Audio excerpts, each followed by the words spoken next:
Yes, no, maybe. I don't know. Can you repeat the question? You're not the boss of me now. You're not the boss of me now. You're not the boss of me now, and you're not so big. You're not the boss of me now. You're not the boss of me now. You're not the boss of me now, and you're not so big. Life is unfair. Hey everybody, Alex the Critic here, and welcome to the second part of my evaluation of Magical Girl Friendship Squad. Today, I'm of course going to be reviewing the second episode of the series, but before I do, let me explain what it is for those of you that didn't watch my review of the first episode of it. Magical Girl Friendship Squad was an animated action comedy series produced by the Sci-Fi Channel. Created by Kelsey Stephanides, who designed the show as an homage/parody of the Magical Girl subgenre of Japanese anime with a distinctly American bent, Magical Girl Friendship Squad consisted of a single 6-episode season that premiered on September 26, 2020. Now that you're all caught up on what the show is, here is a brief summary of everything that's been going on in the story thus far. In the first episode, we were introduced to Alex and Daisy, two jobless losers who are struggling to come up with the cash they need to pay their rent. After Alex gets turned down for a position at her local cafe, she and Daisy walk back to their apartment, whereupon they meet Nut, a goddess who created their world with her immense magical powers. She's on a mission to stop the forces of evil from destroying said world, and chooses Alex and Daisy to be the avatars through which she accomplishes her task. Why? Because she overheard them joking about how they could kill people with pencils. Yes, it's that stupid. Why does Nut take the form of a red panda? It's never explained.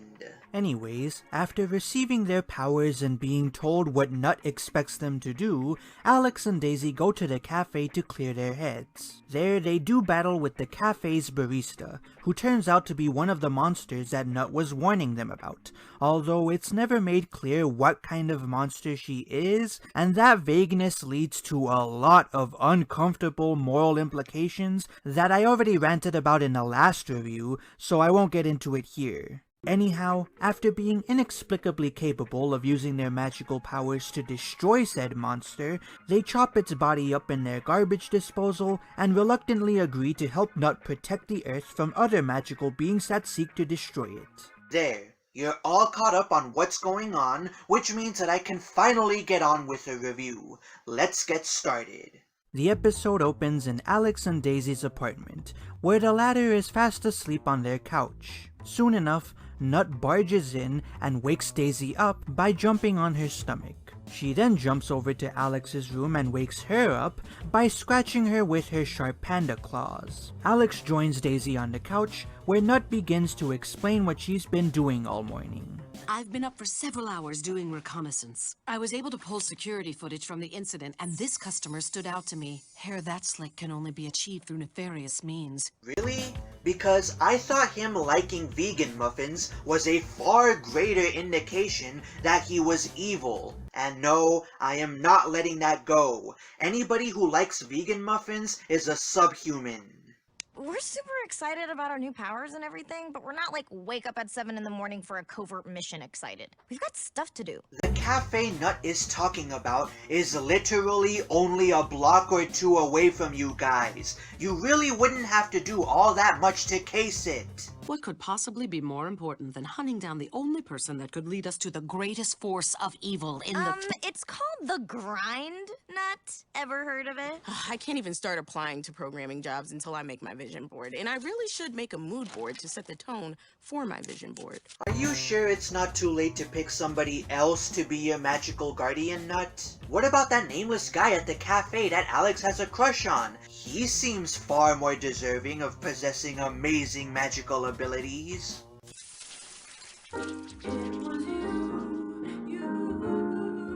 No, Alex. You know I need Carla St. Beverly's easy listening, smooth jazz jams to focus. Then take it into your own room, Mom. I Kanye have foot pics and forged celebrity paraphernalia to sell. Forged? Who's to say these aren't Ariana's band-aids? Behold, ladies and gentlemen, your magical protectors. They're more interested in prostituting themselves and scamming innocent people out of their money than they are in protecting the Earth from being invaded and destroyed by the forces of evil. Don't you just feel safe knowing that your life is in their hands? I know I do. Who among us can claim Kylie did not get a stress-induced nosebleed on these tissues after hearing the new Kanye? Jeez, I'd hate to see what Kylie did to her tissue after hearing what the newer Kanye has been saying. I'm done with the classifications. Every human being has something of value that they brought to the table, especially Hitler. What the hell is with that crab walk? What, did her feet fall asleep or something? I'm sorry, but that just looks so stupid. Daisy takes some of the feet pics she was talking about, which I won't be showing because I'm not sure if that would get my video taken down by YouTube or not. She gets upset with Nut for photobombing her and asks for some privacy, which prompts Nut to go off and commence her reconnaissance mission herself, much to Alex and Daisy's delight. I would feel bad for Nut, but she's had every opportunity to realize how ill-fitting Alex and Daisy are for this kind of responsibility and take their powers away, but she hasn't, so I can't. You reap what you sow, asshole. At the cafe, our mysterious white-haired antagonist is standing in line to order a drink, and scrolls through random deals for clothes on his phone to pass the time. Timothy, give me strength. I'm trying to, man, but there's only so much that a ghost trapped in a cell phone can do. My usual. And I want horse milk, not goat milk.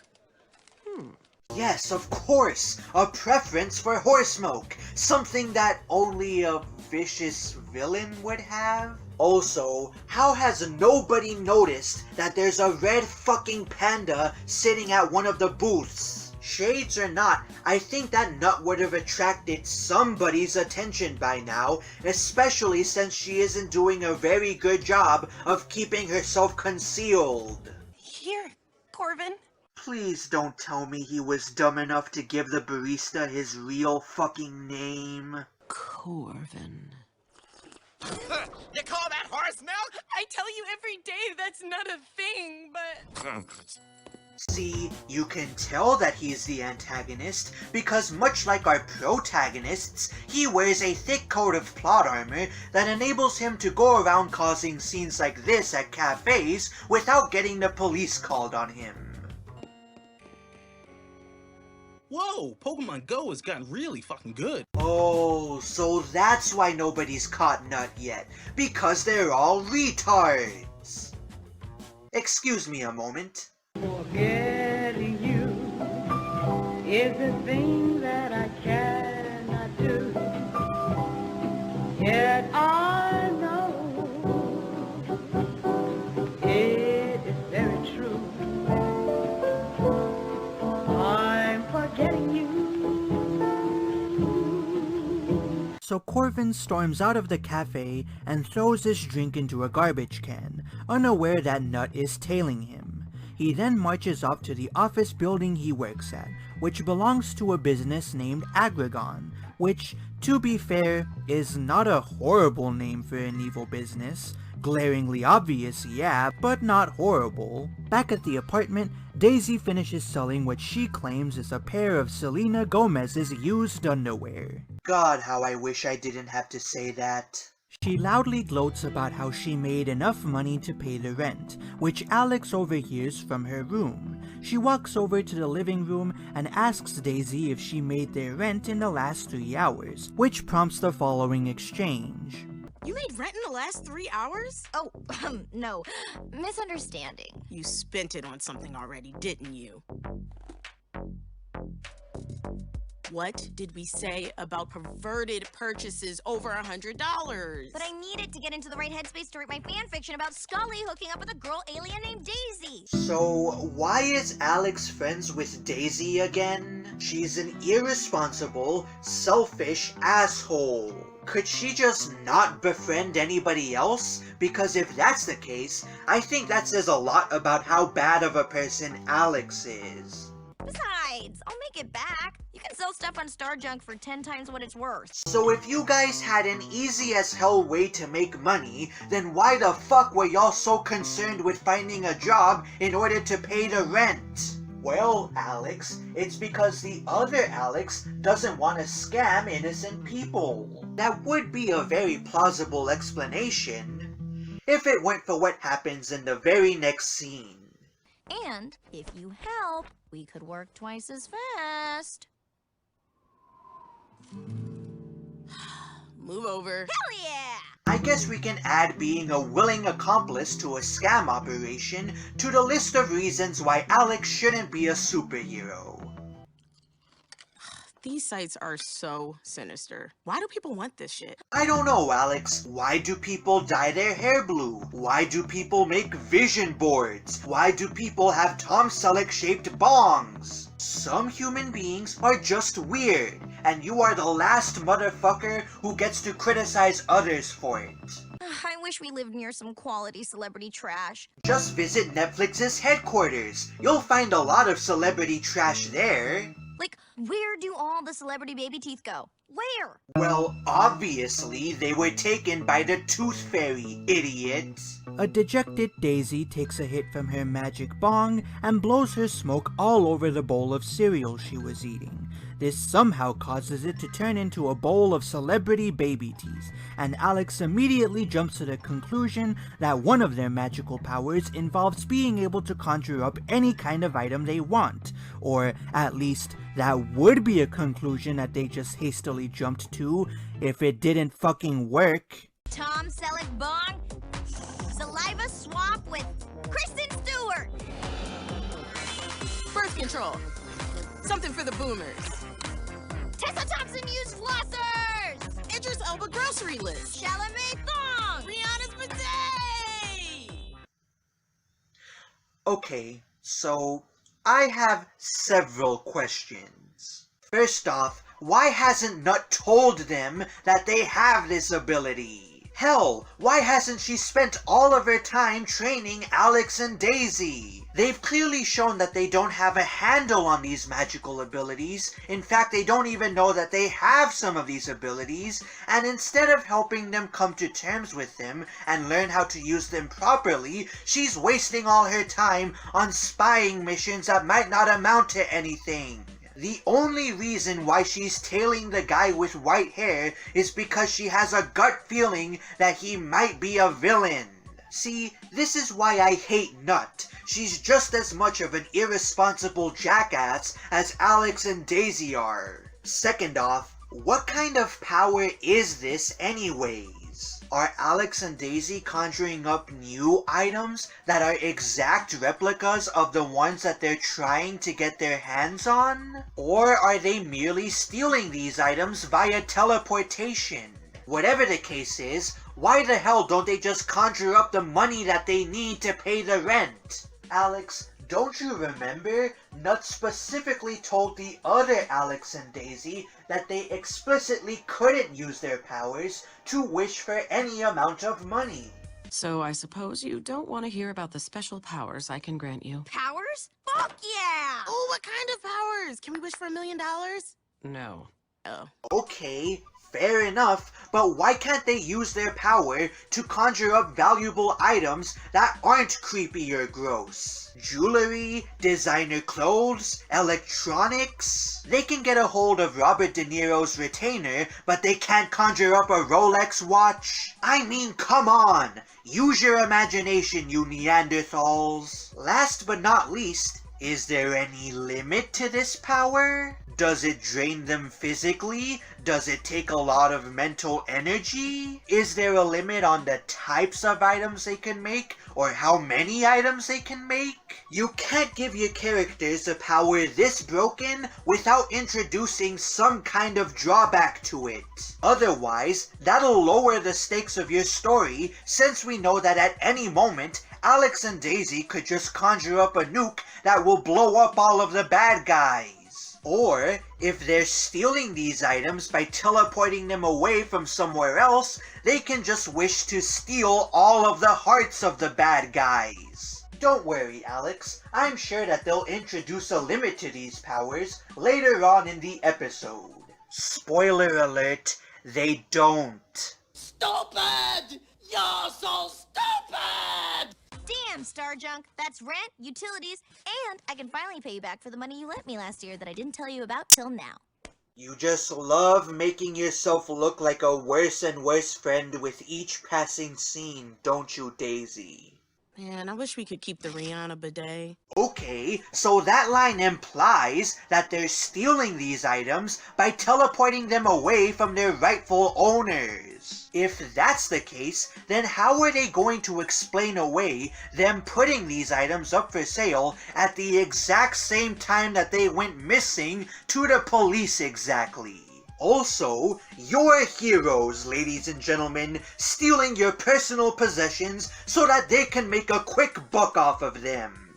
Nut busts into their apartment and tells them about Corvin visiting the headquarters of Aggregon and how that's suspicious to her. Alex tells her that she isn't surprised that suspicious people are going to that place, as Aggregon is a giant conglomerate that owns a ton of other companies. Nut is shocked that they know so much about Aggregon and demands that they feed her more information about it. Daisy responds to her request with the following observation. Tell you what. Your cute little panda face in the background of one photo got more profile views than that time Cardi B followed me and I posted a screen cap of it, and then I realized it was just a Cardi B fan account and I had to apologize to everyone for the false alarm.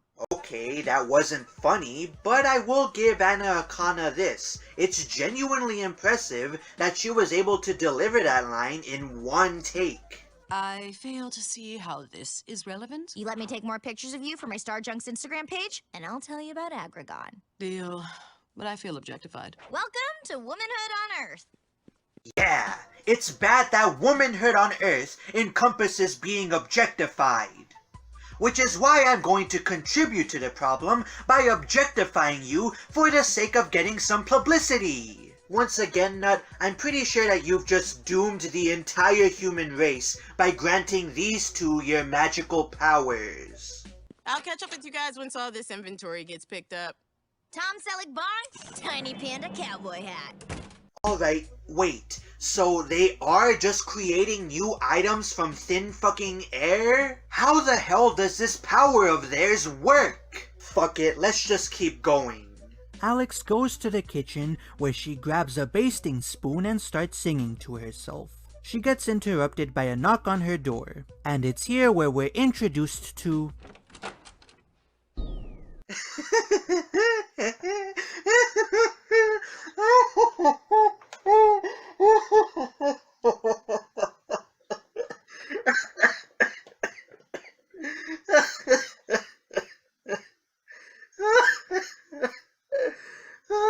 Thank you guys, I really needed that. Assuming you haven't died of laughter at how awful these character designs are, Alex asks the three things if they heard her singing. They tell her they didn't, and that they're only here to pick up the stuff they ordered from her. Alex hands them their bag of Miley Cyrus's toenail clippings, only for them to roll up to her. Was there something else? Yes, we're wondering if you have any of Belle Delphine's bathwater. So you know Nut? You know Nut? She's the panda from your Star Junk account, right? We're big fans. That's so cool. Yeah, I am cool. Me and Carla St. Beverly. Alright, so does Alex care if her secret gets out? I'd imagine it would be hard for her and Daisy to protect the Earth from all threats magical if they had to contend with threats like the police, the military, and villains going after their loved ones. That's why most heroes try to keep their identities a secret. Yet here Alex and Daisy are, openly flaunting their god to millions of people, and on top of that, telling those millions of people what her name is. Do they not see a fucking problem with this?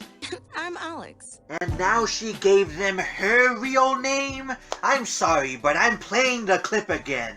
Stupid! You're so stupid! That's Puss Lover. Sup? Neptunia 99. Sup? Actually, that screen name clearly says Neptunia, not Neptunia, Bunny. And I'm Night Screamer. I'm Wild Style. Oh, I'm sorry, what was it? Wild Style? Wild Style? Yep. What are you, a DJ? No. Oh, that's your name is Wild Style? Yeah. Like on your birth certificate, it says Wild Style. Let's not talk about my name. Cool. What's with the 90s internet graphics? Is this some kind of joke about how these characters are actually super lame? Or did the animators think that these would make the scene look super cool? Because, I gotta tell you guys, this just looks incredibly dumb and out of place. Nothing about the way that these guys dress and look evokes the time period of the 90s. The 2010s? Sure. The 2000s? Maybe. But the 90s? I'm sorry, but I just don't see it. We abruptly cut to a random alley because I guess the producers were so embarrassed of the garbage designs they drew up for these midgets that they wanted to get away from them as soon as possible, where Daisy explains to Nut that she's taking pictures of her so that she can post them to her social media accounts, along with links to her Starjunk account. Nut once again asks Daisy to tell her more about Aggregon, and she finally relents. Well, I mean, they own everything, so obviously bad labor practices. Oh yeah, unlike you would never engage in any bad business practices. You're totally different with how you scam and extort people. Why are we supposed to like you again? Ooh, gimme E-Girl. They stream stuff. I hear that they're doing this thing called gamifying feelings. Gimme Insta Baddie. So world domination. I mean, don't be dramatic. Capitalism, world domination. That descriptor doesn't even make sense. Aggregon owning a ton of other companies doesn't mean it's trying to dominate the world. Even if it did, that wouldn't be capitalism's fault. It would be the fault of the consumers, which includes you, since you're actively using one of their services. Not surprised. Aggregon owns everything. I think they even own Starjunk now. God, it's like you're trying to be the most insufferable protagonist of all time. Moving along, we cut back to Alex, who points out that the tattoos that each of the girls have look exactly like the symbol that Nut has on her bed. The leader of this trio poorly plays it off like it's a coincidence before the three of them roll closer towards Alex once more. She asks them if they'd like to meet Nut, which they instantly agree to. We then cut back to the alley, where Daisy laments how some of Nut's fans have really dumb screen names. Nut, some of your Insta stans have the goofiest names. Puss Lover, Nut Muncher, Nuts World Chica. This is... Did you say Nuts World? Yeah, does that mean something? That's the name of the cunt that still owes me 5 ounces of crack cocaine.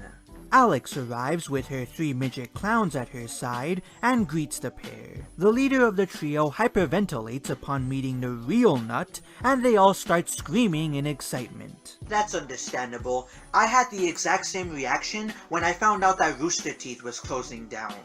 Daisy asks Nut how they're supposed to deal with the ear-splitting screaming, and Nut tells her and Alex to cover their ears and wait it out, as the 3 fangirls will soon hit a frequency that human ears can't pick up. The strategy works, because of course it does, and with things having calmed down, Alex asks Nut the following question. How do these cool teenagers know who you are, Nut? Hold up. Did you just call those gremlins cool? I'm sorry, but there's no universe out there where these 3 abominations would ever be considered cool. They look like fucking drug addicts. You're not cool. And that's really cold, coming from Carla St. Beverly's #1 fan. She's the creator of your entire universe and has granted you several magical powers, one of which being the ability to conjure up whatever kind of item that you want. She is the coolest goddamn thing that has ever walked into your lives. God, is there some kind of form that we can sign to get ourselves some new protagonists? Because these ungrateful bitches are really starting to grind my fucking gears. Promise not to laugh. No. Again, Nut, how much more proof do you need to grasp that you made a huge mistake in granting these two your powers? Your universe is not the only one I have created. My very first was long, long ago. I was young, perhaps a bit insecure. Believe it or not, I actually really like Nut's teenage design. She looks a lot more personable here than she does as an adult. Although, this does make me question whether or not these gods are mortal beings, since they seem to go through the exact same life cycles that humans do. If they are, then what happens to the worlds that they created when they die? And who gives birth to them? Who even created these gods, and why did they design them this way? We're never going to get answers to any of these questions, are we? It is called Nuts World, and the S is the cool S. That was very important to me at the time. That's what that stupid tattoo is. If this was so long ago, why do they all look like they're from the 90s? You are not gonna convince me that they have a 90s style fashion sense by just saying so, you guys. Fashion is cyclical, Alex. If that's the case, then why the hell was everybody at the store laughing at me for wearing my MC Hammer pants? 80s fashion should be in right now, goddammit! Also, this still doesn't explain why the screen is being bombarded with these 90s internet graphics. Did Nut curse this world of hers to be forever stuck with 90s era technology? Make it make sense, people! No, yeah, I knew that. I'm cool. Like their young creator, the people of Nuts World were emotional. They were deeply attached to me and perceived my leaving their world as abandonment. My greatest mistake was in giving them the power to travel through universes. I'm sorry, what? My greatest mistake was in giving them the power to travel through universes. Why did you give them the power to travel through universes? What were you hoping to accomplish? They warned me that they'd plant scouts in every world they could until they found me. Why haven't you taken away their power to travel through universes and stuck them back to the world that they came from? You are literally an all-powerful creator. You could have tied this loose end up years before this point without even breaking a sweat. God, it's like every other scene, the writers introduce something that completely fucks up their story and characters. And hold on a second, I just thought about this, but why didn't Nut pick these guys to be her magical guardians? Think about it. They were able to use the powers that Nut gave them efficiently without being trained by her, at least as far as we know. They were able to find Nut on Alex and Daisy's planet without having a clue as to where she went. And they're utterly devoted to Nut and her cause, meaning that they would probably follow whatever command she issued to them without pause nor hesitation. Not to mention, there's a literal planet full of these people. Wouldn't having those kind of numbers be helpful when you're trying to combat the forces of evil? But no, Nut would rather leave the fate of our world in the hands of two selfish idiots who would rather use their powers to steal the personal belongings of celebrities for profit so that they can pay the rent. Because that makes sense. But they also might legitimately think I'm cool, right? Okay, you know what? That was actually a pretty funny reaction. It's wonderful to see you again, my creations. Perhaps we can take a few pictures. $50 a piece. So we've got a god who abandoned her people without explaining to them why she left, and a selfish asshole who's willing to exploit the existential void left in these people's souls for money. Your heroes, ladies and gentlemen. No, Mommy, you're coming home with us to step on our necks forever and ever. Whoa, whoa, whoa. Where the hell did them being masochists come from? Is Nut their mom?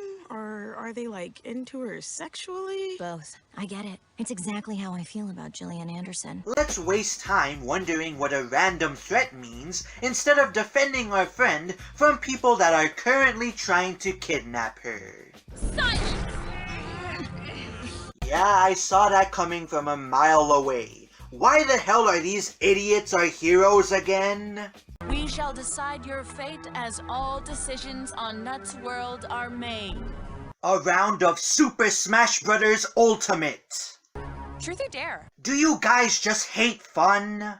Ooh, pick dare. Nut, pick truth. Truth. What makes these two better than us? That's the first legitimate question that anyone on this show has ever asked. I love all my creations. Alex and Daisy's universe simply needs my presence more right now. Yes, instead of clearly explaining why Alex and Daisy's world needs my presence more, I'm going to stay very vague about the reason why I'm here, which will no doubt piss all of you off even more, and encourage you to try and take me back to your world by force. Your intellect is as weak as your dollar. If you don't come to Nuts World, Queen, Nuts World comes to you.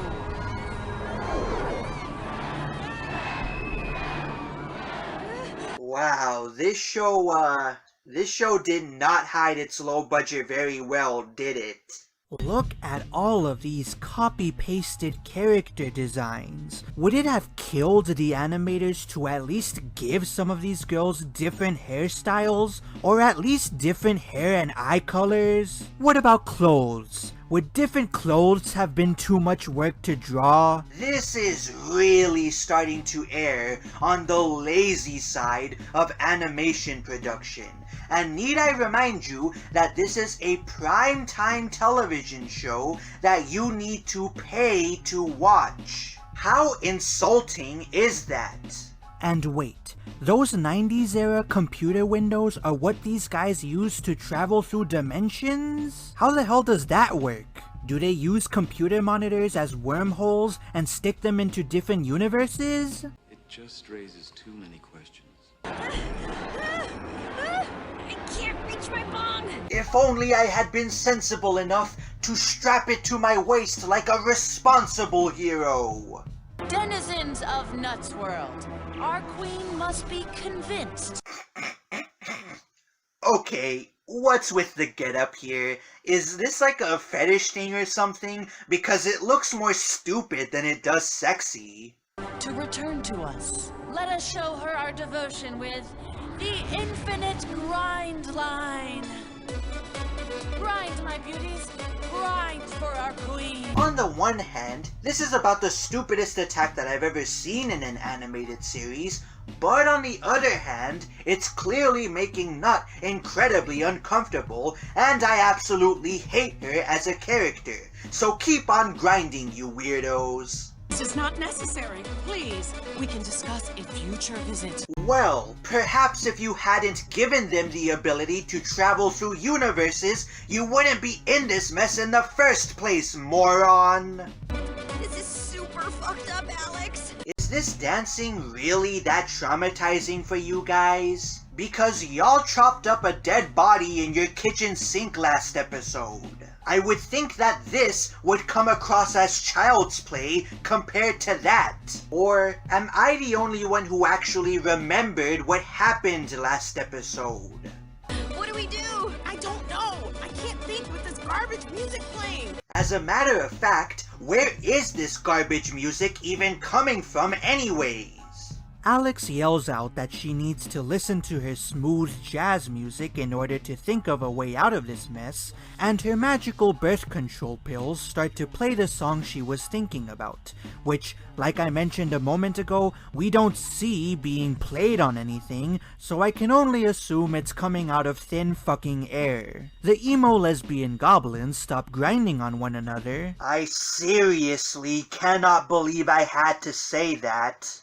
And Daisy realizes that Alex's mom's stuff is weakening them. She asks her to conjure up more things she likes, and Alex does so. I wish I could light a seasonal Yankee candle. Ew, pumpkin spice? Gag. I miss my vision board! Oh, no. Hee hee hee, they just killed another innocent person! New outfits this time? Oh, yeah.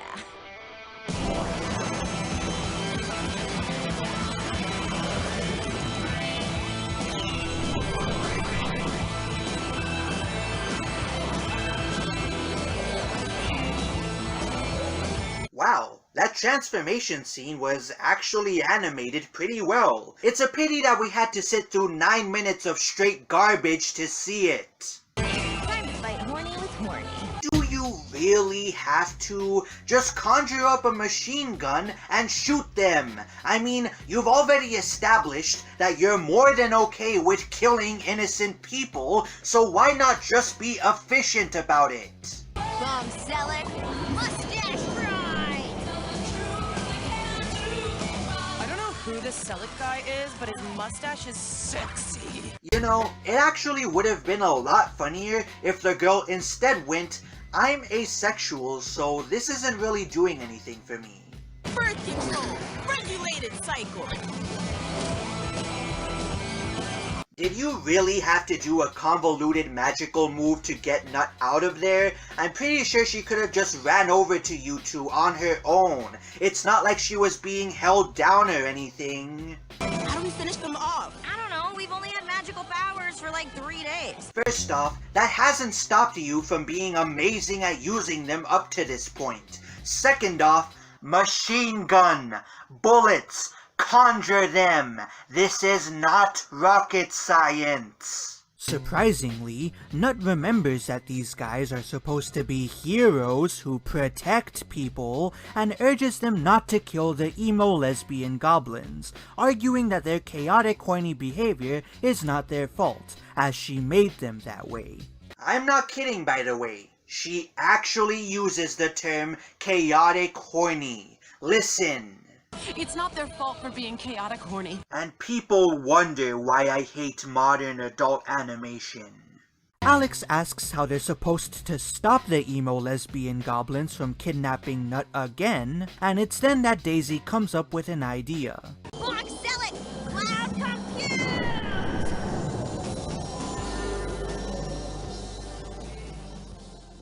What is this? It's called fan fiction. What? Read it, write it, live it. What? We promise it's a great outlet for all the feelings and, urges you have inside. Forgetting you is the thing that I cannot do. Yet I know it is very true. I'm forgetting you.